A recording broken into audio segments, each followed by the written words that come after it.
Hi friends. హైదరాబాద్లో ప్రపంచ అందాల పోటీలు జరుగుతున్నాయి కదా.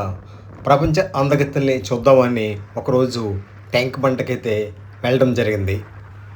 అందాల పోటీల కోసం సిటీని చాలా బాగా ముస్తాబు చేశారు. ఎందుకంటే ఇది ప్రపంచ స్థాయి అందాల పోటీలు జరిగే ప్రదేశం కదా. అందులోకి వచ్చేవాళ్ళు ప్రపంచ అందగత్తెలు కూడాను.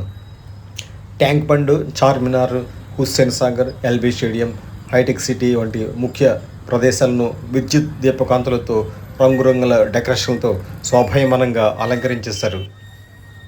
నగరంలో ప్రధాన రహదారులు, ఈవెంట్ ప్రాంతాల స్వచ్ఛత కోసం ప్రత్యేక టీములు కూడా ఏర్పాటు చేశారు. జిహెచ్ఎంసీ తరఫున పగలు రాత్రి శుభ్రపరిచే పనులైతే జరుగుతున్నాయి. ఈ కనిపించే సుందరంగి బుట్టబొమ్మ దగ్గర అందరూ కూడా ఫోటోలు తీసుకుంటున్నారు.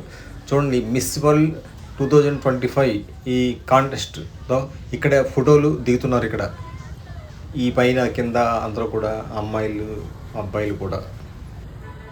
హైదరాబాద్ సాంస్కృతిక సంపదను చూపించేలా బ్యానర్లు, శిల్పాలు, రంగవల్లులు ఏర్పాటు చేశారు. గోల్కొండ కోట, శిల్పారామం వంటి ప్రదేశాల్లో అయితే ప్రదర్శనలు జరుగుతాయనుకుంటాను. ఈ ట్యాంక్ బండ్కి ఈ రాత్రిపూట ఈ గడ్డి ట్రాక్టర్లు ఏంటండి బాబు, గడ్డి ట్రాక్టర్లు చాలా పెద్దగా, చాలా హైట్గా గడ్డి వేసుకొని ట్రాక్టర్లు ట్రాఫిక్ జామ్ అయిపోయింది. అసలు సిటీలోకి గడ్డి ట్రాక్టర్లు ఎంటర్ అవ్వడం ఏంటి, ఎందుకు అయి ఉంటాయి? నాకైతే చాలాసేపు అర్థం కాలేదు. ఆ తర్వాత అయితే అర్థం చేసుకున్నాను. అంటే సిటీలో కూడా డైరీ ఫార్మ్స్ ఉంటాయి కదా, దానికోసం గడ్డి వెళ్తుందని చెప్పి అనుకున్నాను అన్నమాట. అప్పుడు చెట్లకి లైటింగ్ బాగా డెకరేషన్ అయితే చేశారండి. మొత్తం చెట్టు మొదల దగ్గర నుంచి చెట్టు పైదాకా కూడా డెకరేట్ చేశారు. అలాగే ట్యాంక్ బండ్కి రైట్ సైడ్ ట్యాంక్ బండ్ వార్ను కూడా బాగా లైటింగ్ కట్టేశారు. ఇక్కడ బుద్ధుడు కనిపిస్తాడేమని చెప్పి చూసాం. ఓకే, బుద్ధుడు అయితే కనిపిస్తాడు, కానీ బుద్ధుడు కనిపించినట్టు హాయ్ చెప్పేద్దామని చెప్పి చూస్తాను. ఇంకా కనిపించలేదు బుద్ధుడు, చూద్దాం. ఈ సుందరంగులు సిటీలో ఎప్పుడు ఎక్కడ తిరుగుతున్నారో ఎవరికి ఏం తెలియట్లేదు. అంతా గోప్యంగానే ఉంచుతున్నారు.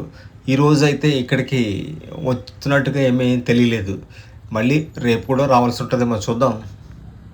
వాళ్ళు ఉంటే స్టార్ హోటల్కి పోదామంటే అక్కడ కూడా అసలు సెక్యూరిటీ విపరీతంగా ఉంటే అసలు కూడా కనిపించట్లేదు అక్కడ కూడా.